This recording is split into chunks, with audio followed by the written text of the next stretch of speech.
Hello everyone, welcome back to VS recipes. ఈరోజు మన recipe ఒక స్టార్టర్ రెసిపీ అండి. ఈవినింగ్ టైంలో చాలా టేస్టీగా ప్రిపేర్ చేసేసుకోవచ్చు. పన్నీర్ 65 అండి. యాజ్ ఇట్ ఈజ్ బయట స్టైల్లో లానే క్రంచీగా, లోన వరకు సాఫ్ట్గా చాలా టేస్టీగా ఉండిద్దండి. ఇంత టేస్టీగా ఉండే ఈ పన్నీర్ 65 ఇంట్లోనే టేస్టీగా ఎలా ప్రిపేర్ చేసుకోవచ్చో చూసేద్దాం, వచ్చేయండి. ఫస్ట్ అయితే దీనికోసం ఒక 200 గ్రామ్స్ దాకా పన్నీర్ క్యూబ్స్ తీసుకోవాలండి.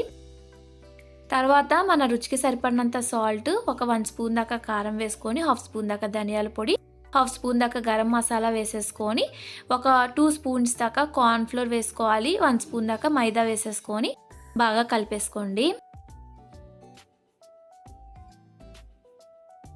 ఇలా మొత్తం కలిపేసుకున్నాక పైన కొద్దిగా వాటర్ వేసుకుంటూ కలుపుకోవాలన్నమాట. ఈ పౌడర్స్ మొత్తం పన్నీర్కి బాగా మిక్స్ అవ్వాలి. సో ఇలా బాగా కలిపేసుకోవాలి. ఈ విధంగా మొత్తం కలిపేసుకున్నాక ఆయిల్ పెట్టేసుకొని, ఆయిల్ హీట్ అయిపోయాక 1 బై 1 పన్నీర్ని వేసేసుకోండి. మీడియం ఫ్లేమ్లోనే ఫ్రై చేసుకోవాలండి. హై ఫ్లేమ్లో అస్సలు చేయకూడదు అనమాట. మీడియం ఫ్లేమ్లో ఫ్రై చేయటం వల్ల బయట వరకు క్రంచీగా, లోన వరకు సాఫ్ట్గా వస్తాయి అన్నమాట.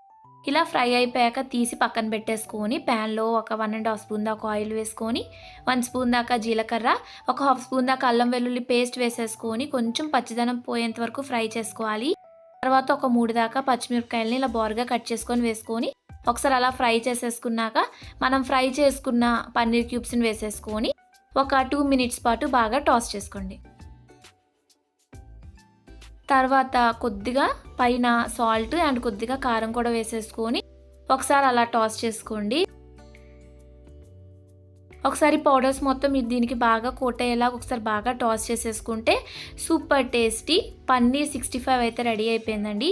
మీరు కూడా తప్పకుండా ఇంట్లో ట్రై చేయండి. ట్రై చేసాక ఎలా వచ్చిందో నాకు కామెంట్ చేయండి. నా వీడియో కనుక నచ్చితే లైక్ చేయండి, షేర్ చేయండి, సబ్స్క్రైబ్ చేయండి. Thanks for watching.